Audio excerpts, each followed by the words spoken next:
দেখুন, যেদিনকে মাননীয়া বিষ্ণু মাতার বাড়ির কালী পুজোয় পুলিশের সর্বোচ্চ কর্তাকে খালি পায়ে প্রসাদ বিলি করতে দেখা গেছিল পশ্চিমবঙ্গে, যেটা এ যাবৎ ভারতবর্ষের প্রত্যেকটা রাজ্যে তো একটা করে ডিজি আছে, ডিরেক্টর জেনারেল আছে। তো কোন ডিরেক্টর জেনারেলে অতীতের ভারতবর্ষ স্বাধীন হওয়ার পর থেকে বা ডিরেক্টর জেনারেল পদটি প্রতিষ্ঠিত হওয়ার পর থেকে, আমার বাড়িতেও একজন আমার জ্যাঠামশাই ডিরেক্টর জেনারেল ছিলেন, আমি কোনোদিন এইরকম এই জিনিসটা কখনো দেখিনি বা এরকম কখনো শুনিনি। যেদিন পুলিশকে দিয়ে সেই কাজটা করানো হয়েছে সেদিন চলে গেছে যে পুলিশকে কোন নজরে শাসক দল দেখে, সরকার দেখে, পুলিশকে দিয়ে কি কি করানো যেতে পারে। ইন্টেলিজেন্স পশ্চিমবঙ্গ পুলিশের কাছে প্রাচ্যের স্কটল্যান্ড ইয়ার্ডের কাছে থাকে না, এটা হতে পারে না। প্রত্যেকটা খবর থাকে, কে কোথায় কি করছে সব পুলিশ ঠিক জায়গায় ধরে আনছে, খুঁজে খুঁজে বার করছে, ছবি দেখে দেখে যে এই লোকটা ই করেছে, ওই লোকটা ওই করেছে। আর এ বেলায় পুলিশের কাছে কোনো ইন্টেলিজেন্স নেই, বলুন থাকে, কিন্তু কাজটা করতে দেওয়া হয় না। কোনটা করব কোনটা করব না সেটা অন্য কারোর অঙ্গুলি হেলনে হয়। তৃণমূলের নেতারা ঠিক করে দেয়। এখনকার দিনে আপনার এই যে গোটা গড়িয়াহাট চত্বর বলুন বা বিভিন্ন জায়গায় বলুন, দক্ষিণ কলকাতার বিভিন্ন প্রান্তে, এই যে ভাটপাড়ায় যে শাসক দলের নেতা খুন হলে, সেখানে দাঁড়িয়ে কেন তার পরিবারের লোকেরা এনআইএ তদন্ত চাইছে? একদমই তাই। তারা পুলিশের উপর কেন ভরসা করতে পারছে না? একদমই তাই।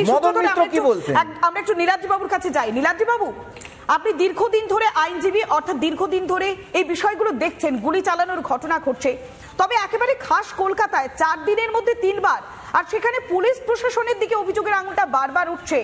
পুলিশ প্রশাসন কি কিছুই করতে পারছে না, নাকি পুলিশ প্রশাসনকে করতে দেওয়া হচ্ছে না, নাকি নেপথ্যে অন্য কোনো রহস্য রয়েছে, কি মনে হচ্ছে? না দেখুন, as far as police is concern, intelligence failure বটাই বলাই যাবে। কারণ কলকাতা শহরের মধ্যে এরকম হওয়াটা আমরা লাস্ট 10 বছর এরকম ভাবে দেখিনি। আর স্বরূপের ওপরে কসবার মতন জায়গাতে ওর বাড়ির সামনে যেভাবে অ্যাটাকটা ওর উপরে হলো, এটা ঠিক না। কিন্তু আমাদের এটাও মাথায় রাখতে হবে যে কসবাতে অনেক ইলিগাল প্রমোটারি অনেক কিছু হচ্ছে, যেটা দিয়ে স্বরূপ অনেকবারই কথা তুলেছে, মানে সুশান্ত ঘোষ অনেকবারই কথা তুলেছে। কসবাতে অনেক ভেস্টেড ল্যান্ডের ওপরেও, জমির ওপরেও কনস্ট্রাকশন হচ্ছে। কিন্তু এই যে গান কালচার, যেটা তার মানে কি এটা কি অন্দরের কোন্দল, মানে দুর্নীতির সঙ্গে সায় দেননি বলে এইভাবে হামলার ঘটনা ঘটলো, যেটা আমরা অভিযোগ করেছিলেন অশোক সায়ের ভাই, যে কাটমানি দুর্নীতির সঙ্গে আমার দাদা মানে সায় দেয়নি, মানে সঙ্গে থাকেনি বলে গুলি চালানোর ঘটনা। এখানেও কি সে একই ঘটনা নাকি? সেটা দেখুন, ঘটনাটা কি সেটা পুলিশ খুঁজে বের করবে। ঘটনাটা it is to nascent stage করে এটার উপরে কোনো কমেন্ট করার। কিন্তু এটাও ফ্যাক্ট যে কলকাতাতে আমাদের পলিটিক্সে এরকম গান কালচার কোনোদিনও ছিল না। এই যে গান কালচারটা আসছে, এটা কিন্তু বড় একটা ডেঞ্জারাস ট্রেন্ড আমাদের পলিটিক্সে। মানে বেঙ্গলের পলিটিক্সে উই ডোন্ট ওয়ান্ট এ গান কালচার। হ্যাঁ, পলিটিক্যালি আমার মতবিরোধ থাকতেই পারে। সেদিন যেরকম অর্জুন সিং বললো যে তৃণমূলের লোকেরা নাকি রাশিয়ার থেকে কোনো লোক এনেছে, তো আমরা তো এরকম বলতে পারি যে this has been done by the political. Niladri বাবু, সূত্র ধরে একবার রাজশ্রী বাবুর কাছে যাই, তাহলে এই গান কালচারটা এলো কিভাবে? গান কালচারটা কাদের হাত ধরে এলো? আপনি এখানে পশ্চিমবঙ্গ রাজ্য পুলিশের ডিরেক্টর জেনারেলকে ডাকুন, ডেকে নিয়ে বলুন বিগত 6 মাসে গান লাইসেন্সের জন্য কত অ্যাপ্লিকেশন জমা পড়েছে। এই ডেটাটা Paschimbanga police white paper publish করুক, এবং তাদের নাম এবং পদবি সমেত, আই রিপিট, নাম এবং পদবি সমেত, কারা চাইছে নামটা করতে হবে, বা শুধু নামটা করে দেবেন বা শুধু পদবিটুকু করে দেবেন, তাহলেই হয়ে যাবে।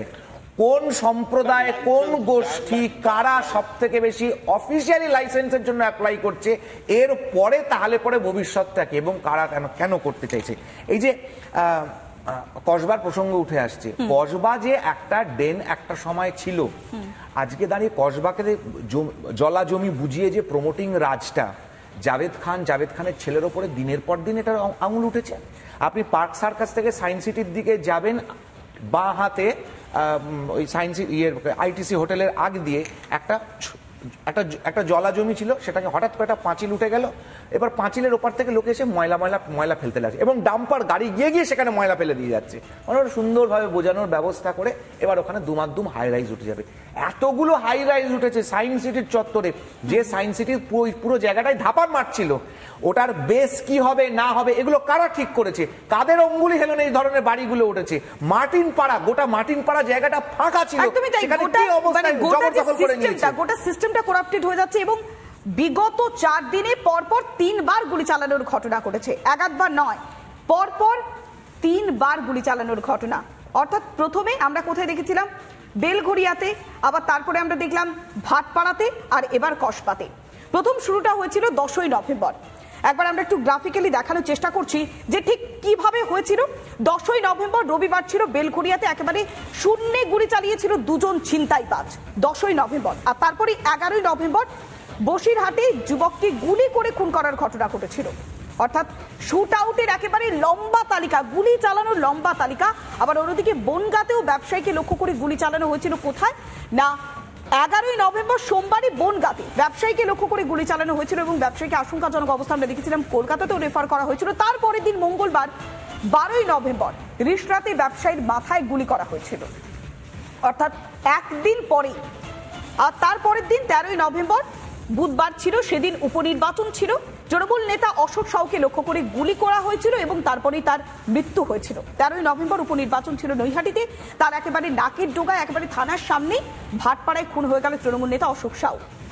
13ই নভেম্বর ওই দিন বুধবারই ছিল তুফানগঞ্জে, কোচবিহারে, যেখানে তৃণমূল নেতা ভেবেই আত্মীয়কে গুলি চালানো হয়েছিল। ভাবুন, টার্গেট করা হচ্ছে বারবার তৃণমূল নেতাদেরকে এবং তৃণমূল নেতাকে ভেবেই গুলি চালানো হয়েছিল। গুলিটা লেগেছিল তার আত্মীয়ের গায়ে।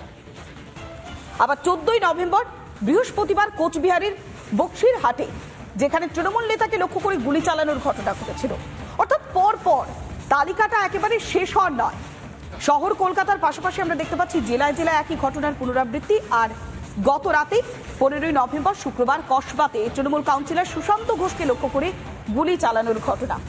আচ্ছা দেবাশিস বাবু, একটা কথা বলুন তো, পরপর আমরা দেখছি যে গুলি চালানোর ঘটনাগুলো ঘটছে, পরপর একই ঘটনার পুনরাবৃত্তি ঘটছে, তারপরেও কিছু করা যাচ্ছে না, আর টার্গেট করা হচ্ছে তৃণমূল নেতাদেরকে। তাহলে কি কোথাও একটা নিজেদের মধ্যে খাওয়া খাই সমস্যা হচ্ছে? বারবার তৃণমূলকেই টার্গেট করা হচ্ছে কেন? আবার পরিবারের লোকজন তৃণমূলের দিকে অভিযোগের আঙুল তুলছে। তাহলে কি অন্দরের কোন্দলটা কি বারবার সামনে আসছে? দেখুন, একটা কথা নীলাদ্রিবাবু ঠিকই বলেছেন, আমি ওনার ওই বক্তব্যটাকে সমর্থন করছি যে এই ঘটনাগুলো যে ঘটছে অত্যন্ত দুর্ভাগ্যজনক এবং এই রকম ঘটনা ঘটা উচিত নয়। ইন্টেলিজেন্স ফেলিওর বা what ever follow up action যাই হোক নেওয়া, মানে স্ট্রংগেস্ট পসিবল ওয়েতে নেওয়া উচিত। কিন্তু সঙ্গে এটাও সত্য যে এই যে আপনি দেখবেন আজকে তৃণমূলকে গুলি করছে না, সিপিএমকে গুলি করছে না, বিজেপি না কংগ্রেস। দেখুন, সংবিধানের শপথ নিয়ে যখন সরকার বসছে, তার যে শাসন ব্যবস্থা রয়েছে, পুলিশ প্রশাসন রয়েছে, তার কাছে কিন্তু সকলে সমান এবং তার মানে দায়িত্বের মধ্যে পড়ে সকলকে প্রোটেকশন দেওয়া, নাগরিক সমাজের প্রোটেকশন দেওয়া কিন্তু আমাদের পুলিশি ব্যবস্থার যে রয়েছে তার কর্তব্য, কারণ law and order is a state subject.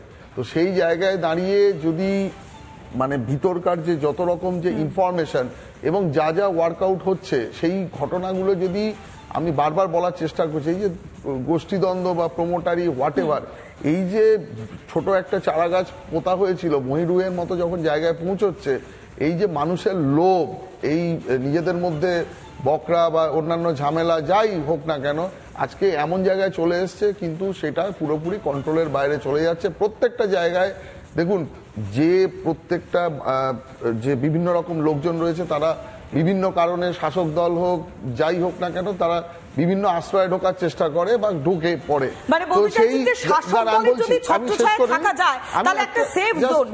Just শেষ করে নিই, সেটা মানুষ তার নিজস্ব প্রয়োজনেই হয়তো সেটা করে ফেলে বা করে, ডেলিভারেটলি করে। তো কিন্তু এই ঘটনাতে যদি মানে প্রশাসন যদি মানে আমাদের কোন রকম দল, বর্ণ, জাতি সব নির্বিশেষে যদি অ্যাকশন নেয় এবং আরো অনেক আগেই এটা মানে অনেক শক্ত হওয়া উচিত ছিল, হলে আজকে এই ঘটনাগুলো কিন্তু দেখতে হতো না। ক্রমশ কিন্তু আয়ত্তের বাইরে চলে যাচ্ছে, হচ্ছে বলে আমরা পরপর এই ঘটনাগুলো দেখতে পাবো। এবং আগামী দিনে যদি এই অবস্থা কলকাতার বুকে হয়, তাহলে কে সেফ জোনে আছে পরবর্তীকালে, তো মানে আমার মনে হয় আরো বড় হায়ার অথরিটিরা এরপরে আক্রান্ত হয়ে পড়বে, তাদের উপরে কখনো না কখনো। একদমই তাই। এই কথা সূত্র ধরে একবার নীলাদ্রি বাবুর কাছে যাই। নীলাদ্রি বাবু, দেবাশিস বাবু যেমনটা বলছিলেন যে এরপরে যদি আরো বড় কিছু ঘটে, আমরা দেখছি যে প্রত্যেকবারই জনপ্রতিনিধি, তৃণমূল নেতা, তাদেরকে টার্গেট করা হচ্ছে, তাহলে সাধারণ মানুষ যাবেন কোথায় বলুন তো? আর নিজেদের অন্দরের খাওয়া খাই যদি না থাকে, মানে এত নিজেদের মধ্যে টানা হিচড়ে এ কতটা কাটমানি নেবে, সে কতটা কাটমানি নেবে, এই টানা হিচড়েটা এত বেশি হয়ে যাচ্ছে যে সেখানে গুলি চলছে, বোমা পড়ছে, এই কালচার তৈরি হয়ে গেছে।